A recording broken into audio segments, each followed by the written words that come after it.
各位聽眾，大家好，今日為大家詳細讀一則關於石梨村家庭糾紛導致傷人事件嘅報道。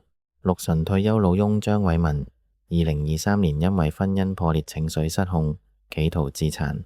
警方到場時，佢反鎖自己在石梨2村石榮樓單位入面。消防員多次嘗試破門入屋，期間老翁一度開門，手持菜刀同通渠水。之後佢突然向外淋潑通渠水，潑中2名消防隊目同消防員，手腳受傷起水泡。其後老翁空手步出門外，先被警方制服。老翁今早喺高等法院承認一項蓄意淋潑腐蝕性液體罪。佢嘅妻女撰文求情，希望法庭輕判，讓家庭早日團聚。法官杜麗冰考慮到被告沒有預謀，重犯機會低，最終判囚32個月。案情顯示，被告同妻子原住石梨2村石榮樓，妻子2023年7月23日搬走，長女6日後上門探訪父女。翌日下午4時半返到單位時，見到被告獨自坐梳化，手持利剪指向自己下腹。長女即刻報警求助，警員到場時，被告情緒激動，將利剪指向自己下腹同頸項，警告長女同警員離開，否則自殺。之後反鎖自己在屋內。消防員到場打算破門，佢曾多次開門，手持菜刀同通渠水。下午5時45分，消防員第7次打算破門時，被告突然開門，向外淋潑腐蝕性液體，2名消防員被潑中，手腳受傷，送院治理。被告晚上7時許，先後2次持通渠水或菜刀衝出門外，要求警方離開。警員警告不果，一度噴射胡椒噴霧，被告折返屋內。晚上7時38分，被告再次出門，手無寸鐵，要求見長女。警方即刻上前制服並拘捕佢。消防隊目手腳多處起水泡，告假數日。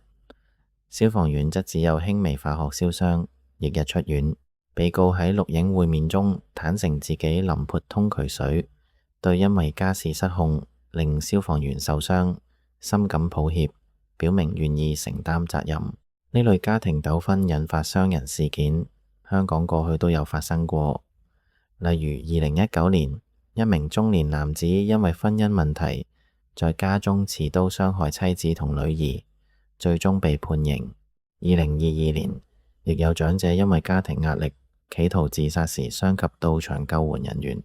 呢啲事件雖然唔同，但共通點係婚姻或家庭衝突，如果處理唔好，有機會演變成傷害自己或他人嘅悲劇。法官判刑時指出，2名受傷消防員係履行職責，打算入內拯救被告，卻因此無辜受傷，法庭不能輕視。但同時考慮到被告冇預謀，初犯、重犯機會低，所以以4年監禁為量刑起點，認罪後扣減至32個月。呢件事讓人看到婚姻破裂對長者嘅影響有時好大。退休之後，生活圈子變窄，經濟壓力同情感依賴都集中在家庭身上。一旦婚姻出現問題，好多人會覺得無助同絕望。香港有唔少長者面對類似情況。根據社署數據，近年長者自殺率雖然有下降，但家庭糾紛仍然係其中一個常見誘因。對於照顧長者嘅家庭，呢個新聞係一個提醒，平日多留意長輩情緒變化。如果發現佢哋情緒低落，經常獨處，或者突然提到唔想拖累人，最好主動傾談，或者聯絡社工、醫生或者熱線求助。香港有好多免費資源，例如社署、長者安居服務、明愛或東華三院嘅家庭輔導熱線，都可以提供專業支援。政府同社福機構近年亦加強咗對長者精神健康嘅關注，例如推出長者精神健康支援計劃，鼓勵社區多留意長者需要。呢類措施雖然唔能完全避免悲劇，但可以及早介入，減低風險。從更廣角度睇，呢宗案件亦反映出香港社會對婚姻同家庭問題嘅處理方式。